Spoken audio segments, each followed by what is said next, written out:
घने जंगल के किनारे बसे मधुपुर के विचित्र गांव में कर्ण पिशाचिनी की किंवदंती बच्चों को डराने वाली कहानी से कहीं ज्यादा थी।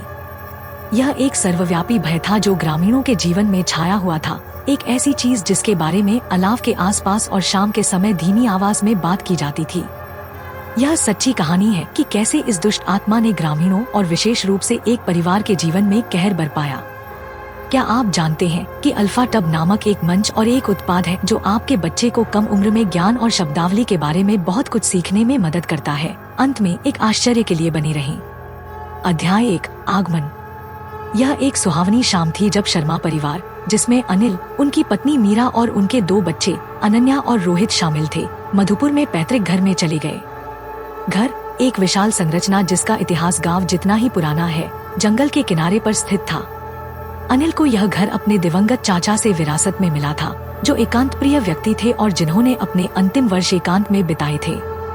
गांव वाले शर्मा के घर में रहने के फैसले से सावधान थे, अक्सर उन्हें कर्ण पिशाचिनी की मौजूदगी के बारे में चेतावनी देते थे। उन्होंने कहा कि कर्ण पिशाचिनी एक प्रतिशोधी आत्मा थी जो मनुष्यों के डर और जीवन शक्ति से पोषित होती थी। किंवदंती है कि वह एक महिला थी जिसके साथ सदियों पहले गांव वालों ने गलत व्यवहार किया था और उसे मार दिया था। तब से उसकी आत्मा जंगल में भटक रही थी और अनजान पीड़ितों को उनके कानों में उनके गहरे डर को फुसफुसाकर और उन्हें पागल बनाकर उन्हें बहका रही थी। अध्याय 2, पहला संकेत। शुरू में शर्मा ने इन कहानियों को महज अंधविश्वास मानकर खारिज कर दिया। हालांकि लगभग तुरंत ही अजीबोगरीब घटनाएं शुरू हो गईं। पहले यह बस छोटी छोटी बातें थी, हवा में फुसफुसाहट, परछाइयां जो अपने आप चलती हुई लगती थी और ऐसा महसूस होना कि कोई उन्हें देख रहा है। सबसे छोटी अनन्या अक्सर रात के बीच में चीखते हुए उठती थी, दावा करती थी कि उसने एक महिला को उसके कान में फुसफुसाते हुए सुना है। एक रात मीरा जाग गई और उसने अनिल को जंगल के किनारे खड़े पाया, जो अंधेरे में घूर रहा था। जब उसने उसे हिलाया तो वह भ्रमित लग रहा था, उसे याद नहीं आ रहा था कि वह वहां कैसे पहुंचा। इसी तरह की घटनाएं बार बार होने लगी, जिससे परिवार के सभी सदस्य प्रभावित होने लगे। मीरा को अपनी परिधीय दृष्टि में एक छायादार आकृति दिखाई देने लगी, जो हमेशा उसकी पहुंच से बाहर थी। रोहित, जो आमतौर पर एक हंसमुख लड़का था, धीरे धीरे पीछे हटने लगा और डरने लगा। अक्सर एक बुरी महिला के बारे में बात करता था जो उन्हें चोट पहुंचाना चाहती थी। अध्याय 3, पुजारी की चेतावनी। उत्तर पाने के लिए बेताब अनिल ने गांव के पुजारी पंडित विष्णु की मदद ली। पुजारी एक बुद्धिमान बूढ़ा व्यक्ति उन कुछ लोगों में से एक था जो वास्तव में कर्ण पिशाचिनी के अस्तित्व में विश्वास करते थे। उन्होंने बताया कि अमावस्या की रातों में आत्मा विशेष रूप से शक्तिशाली थी और उसकी फुसफुसाहट लोगों को पागल कर देती थी। पंडित विष्णु ने शर्मा परिवार को अपनी आस्था को मजबूत रखने की सलाह दी और घर को दुष्ट आत्माओं से मुक्त करने के लिए अनुष्ठान करने का सुझाव दिया। अनुष्ठान में विशिष्ट मंत्रों का जाप करना और घर के हर कोने में पवित्र जल छिड़कना शामिल था। हालांकि संदेहास्पद, शर्मा परिवार सहमत हो गया। उम्मीद है कि इससे उनके बुरे सपने खत्म हो जाएंगे। अध्याय 4, अनुष्ठान। अमावस्या की रात आई और पंडित विष्णु ने अनुष्ठान की तैयारी की। घर मंत्रोच्चार की आवाज और जलती हुई धूप की तीखी गंध से भर गया। जैसे जैसे पुजारी एक कमरे से दूसरे कमरे में जा रहे थे, परिवार उनके पीछे पीछे चल रहा था, अपनी सांस रोककर और मुक्ति के लिए प्रार्थना कर रहा था। जब अनुष्ठान अनन्या के कमरे में पहुंचा, तो अचानक तापमान गिर गया और घर में ठंडी हवा चलने लगी, जिससे मोमबत्तियां बुझ गईं। हॉल में एक गहरी, कर्कश आवाज गूंजी, जो खतरनाक तरीके से हंस रही थी। पुजारी ने जोर जोर से और अधिक उत्साह से मंत्रोच्चार जारी रखा, परिवार से हाथ पकड़कर प्रार्थना करने का आग्रह किया। अचानक कमरे के बीच में एक महिला की आकृति दिखाई दी। उसकी आंखें एक अप्राकृतिक प्रकाश से चमक रही थी और उसका चेहरा क्रोध से विकृत था। यह कर्ण पिशाचिनी थी। उसने एक तीखी चीख निकाली जो घर की नींव को हिलाती हुई प्रतीत हुई। पंडित विष्णु ने उस पर पवित्र जल फेंका और वह पीछे हट गई, पीड़ा में चीखने लगी। अनंत काल जैसा महसूस होने के बाद वह आकृति छाया में विलीन हो गई और घर को एक भयानक सन्नाटे में छोड़ गई। अध्याय 5, परिणाम। अनुष्ठान ने काम किया। फुसफुसाहट बंद हो गई और दमनकारी माहौल खत्म हो गया।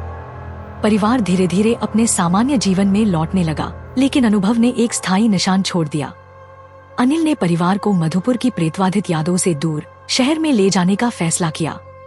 साल बीत गए और कर्ण पिशाचिनी की किंवदंती तूफानी रातों में बताने के लिए एक और कहानी बन गई।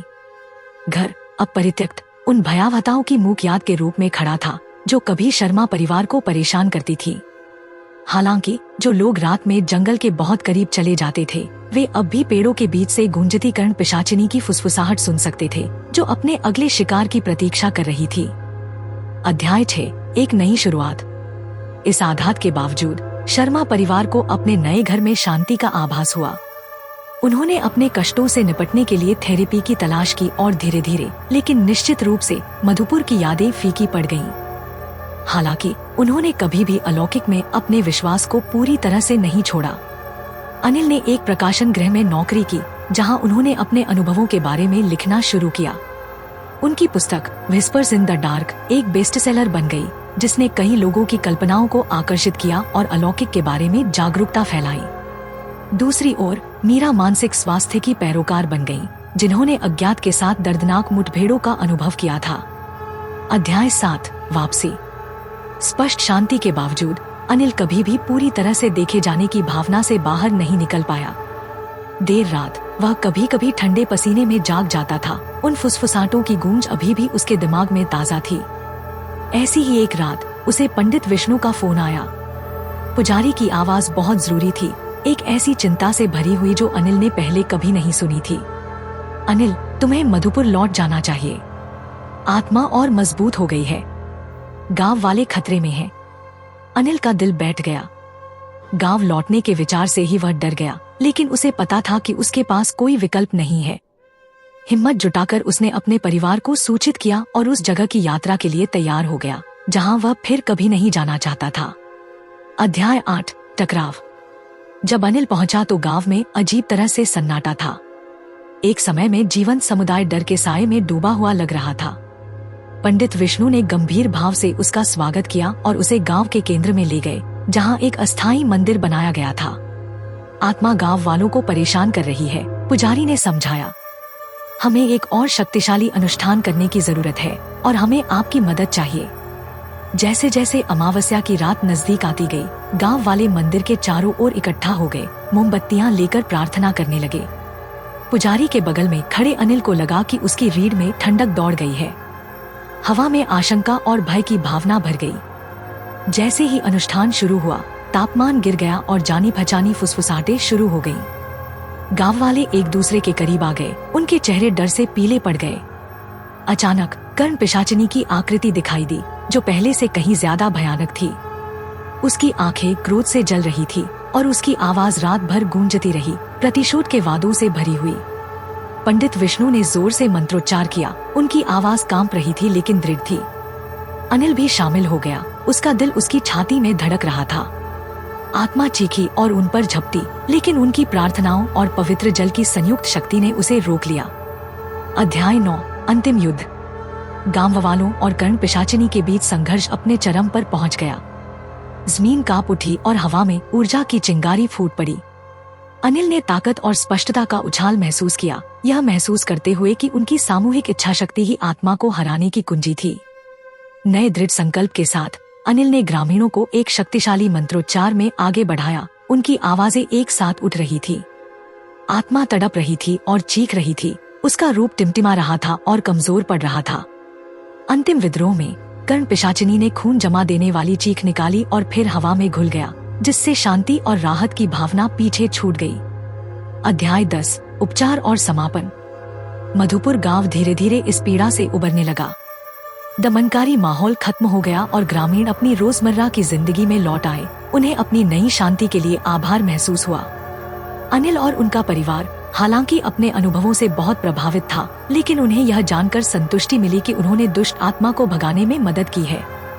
शहर में वापस आकर अनिल ने लिखना जारी रखा। उनकी किताबें अब समुदाय की शक्ति और अंधेरे का सामना करने में मानवीय भावना की ताकत पर केंद्रित हैं।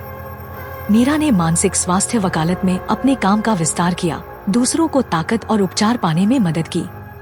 हालांकि कर्ण पिशाचिनी की फुसफुसाहट अब सुनाई नहीं देती थी, लेकिन उसके आतंक की कहानी और उसका सामना करने वालों के साहस की कहानी जीवित रही, जो मानवीय भावना के लचीलेपन का प्रमाण है। अध्याय 11, विरासत। साल बीत गए और कर्ण पिशाचिनी की कहानी एक किंवदंती बन गई, एक ऐसी कहानी जो भविष्य की पीढ़ियों को चेतावनी देने और प्रेरित करने के लिए कही गई।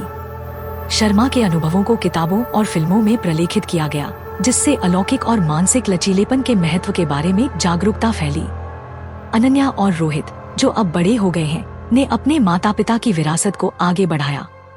अनन्या एक मनोवैज्ञानिक बन गई जो आघात और भय से पीड़ित लोगों की मदद करती है, जबकि रोहित अपने पिता के लेखन से प्रेरित होकर पत्रकारिता में अपना करियर बनाता है, जो साहस और अस्तित्व की अनकही कहानियों पर प्रकाश डालता है। अध्याय 12, प्रेतवाधित जंगल। स्पष्ट शांति के बावजूद कुछ ग्रामीणों ने दावा किया कि जंगल प्रेतवाधित बना हुआ है। अजीबोगरीब घटनाओं की रिपोर्ट जारी रही। मुझे अल्फाटब क्यों पसंद है? अल्फाटब छोटे बच्चों को कम उम्र में ही सनातन मूल्यों, ज्ञान और शब्दावली से परिचित कराने के दिलचस्प तरीके प्रदान करता है। अल्फाटब बच्चों की शिक्षा के लिए एक अनूठी अवधारणा के साथ एक शब्दावली किट भी है। यह स्कूलों में भी एक बेहतरीन किट के रूप में काम कर सकता है। माता पिता अल्फाटब मोबाइल ऐप का उपयोग करके बहुत सारे टब शीट और टब कार्ड बना सकते हैं और अल्फाटब का उपयोग करके मजेदार गेम के माध्यम से अपने बच्चों के साथ जुड़ सकते हैं। मैंने अल्फाटब ऐप का उपयोग किया है और वीडियो में दिखाए अनुसार टब कार्ड बनाए हैं। जब मैंने पहली बार अल्फाटब देखा तो मुझे पता था कि मेरे भतीजे और भतीजी इसे पसंद करेंगे। यह बच्चों के अनुकूल सामग्री से बना है, बहुत अच्छी गुणवत्ता वाला है, टूटने वाला नहीं है और लंबे समय तक चलेगा। मेरे प्रोमो कोड सनातन से 20% छूट प्राप्त करें। लिंक विवरण में है। यह हमारा सौभाग्य है कि हम अपने सनातन धर्म के ऐसे अद्भुत ज्ञान को फैलाने में सक्षम हैं। हम चाहते हैं कि आप अधिक से अधिक लोगों तक पहुंचने में आपकी मदद करें, ताकि वे हमारे धर्म के बारे में जान सकें। हमारा आपसे अनुरोध है कि हमारे वीडियो को अधिक से अधिक लोगों तक साझा करें। कृपया हमारे अन्य वीडियो देखें। सनातन इतिहास के अधिक वीडियो के लिए सनातन संसार आई की सदस्यता लें।